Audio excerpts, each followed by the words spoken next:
Have you ever just stopped and wondered how a simple idea in your head turns into a full-blown app on your phone? It's a really cool journey, from human thought all the way to machine action. So let's break down how it all works step by step. Okay, so we're going to tackle this in 4 parts. First up, we'll get into how we actually talk to computers. Then, we're going to uncover the whole translation process. After that, we'll peek inside the machine itself, and to wrap it all up, we'll look at the programmer's most essential tool, the blueprint. All right, let's dive right into section 1, talking to computers. The biggest hurdle in all of programming is basically a language barrier. We don't speak machine, and machines, well, they definitely don't speak human. So that leads to the big question, right? How do we bridge that gap? How do we humans and these machines actually communicate to get anything done? Well, the answer is something called a programming language. And you can totally think of it like a special bridge. It's basically a formal language with its own set of rules and commands that lets us give a computer super precise instructions. But here's the thing. Not all programming languages are created equal. Not at all. They kind of exist on a spectrum. On one end, you've got high-level languages. These are super programmer-friendly. They almost read like plain English. It's like ordering a pizza by just saying, "Hey, I'd like a large pepperoni." Easy, right? But on the other end, you have low-level languages, and they are much, much closer to what the machine actually understands.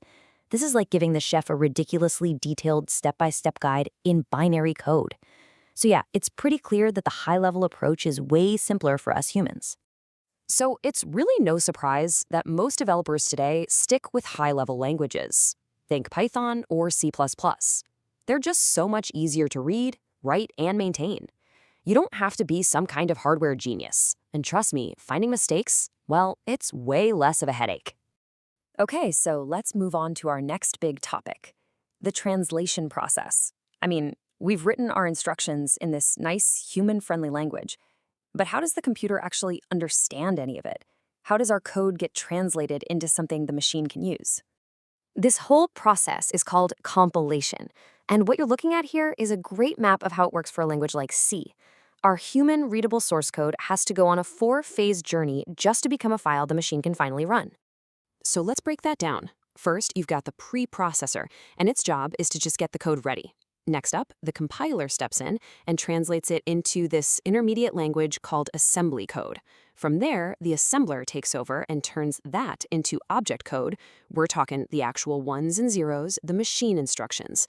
And then finally, the linker pulls everything together, grabs any missing pieces from libraries, and builds the final runnable program. Boom. Now, compilation isn't the only game in town. Some languages, like Python, use something called an interpreter. So what's the difference?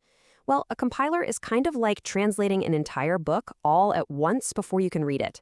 But an interpreter, that's more like having a live translator with you, translating the conversation line by line. So why pick one over the other? It's simple, really. Compiled languages like C are built for pure speed. That's why they're used for things like video games or operating systems. Interpreted languages like Python, on the other hand, are awesome for developing things fast, like web apps or data science, where you can just test out ideas on the fly. All right, so our program is translated. It's now in machine code. But what kind of machine is actually running it? For that, we're going to head to section 3 and go inside the machine to meet the hardware. Okay, so this is pretty much a basic map of a computer's core parts. You've got your input, your output, a storage unit, and of course the brains of the whole operation, the central processing unit, or CPU. And the CPU itself is made of a few key parts, so let's zoom in on a couple of them. First up, we've got the control unit, or CU. And the best way to think of it is as the traffic cop for the entire computer. It's not doing the heavy lifting itself, nope. Instead, it's directing the flow of all the information, fetching instructions from memory, and telling all the other components what to do and when to do it. So yeah, it's the manager, not the worker. So where does that control unit get its instructions from? Well, it gets them from the storage unit, which we all just call memory. This is the spot where all the data, all the instructions, and any temporary results are just hanging out, ready to be sent over to other parts of the computer whenever the control unit asks for them. And just like we saw with languages, there are different types of memory too. You've got primary memory, or RAM. Think of this as your brain's short-term memory. It is super, super fast and holds everything you're actively working on. But the moment you turn off the power, poof, it's all gone. Then you have secondary memory, your hard drive. This is your long-term memory. It's a bit slower, but it holds onto your files forever, or at least until you decide to delete them. So, we've covered the language, the translation process, and the machine itself. For our final section, we're going to take a huge step all the way back to the very beginning, because we need to talk about what is maybe the most critical part of this whole process, the programmer's blueprint. Here's the golden rule. Before you write even a single line of code, you need a plan. In the world of programming, we call that plan an algorithm. It's the recipe. It's a clear, logical, step-by-step procedure for solving whatever problem you're trying to tackle. So why is this so darn important? Well, a good algorithm makes the problem easy to understand, even for someone who isn't a programmer. It forces you to think things through logically, which, trust me, makes the actual coding and fixing errors so much easier later on.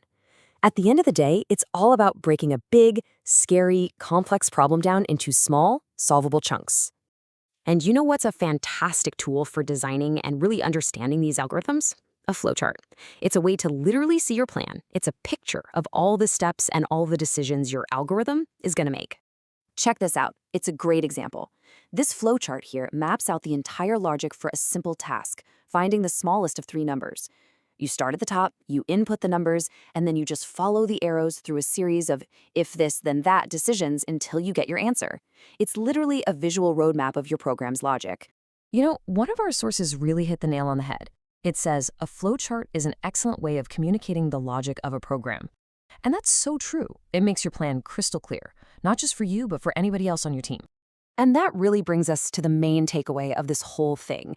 It doesn't matter if you're choosing a language, thinking about the machine, or pulling your hair out debugging an error, it all comes back to this one crucial point. A solid plan, a clear algorithm is the absolute foundation of every single great computer program. So, now that you've seen the entire path, from a simple idea all the way to a running program, there's really only one question left to ask yourself. What problem are you going to solve first?